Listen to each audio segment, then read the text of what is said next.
म्हणजे फक्त रणांगण आणि हारजीत नव्हे, तर यात रगडलं गेलेल्या मुलांचं बालपणही आहे. काहींनी वडील गमावले, काहींनी आई आणि काहींनी दोघेही.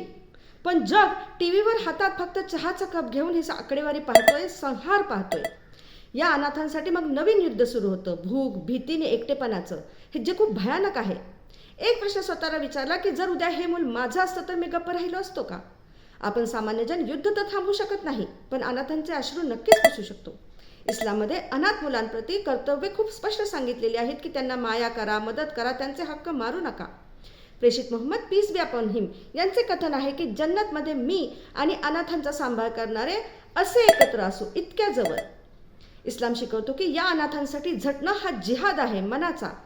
चला तर आज 6 जानेवारी युद्ध अनाथ दिनी नियत करूया की आपण एकतरी अनाथाची आर्थिक व शैक्षणिक जबाबदारी स्वीकारूया, त्यांना मानसिक आधार देऊया, त्यांच्या आयुष्यात आशेचा किरण बनूया. कारण आज नाही तर मग कधी.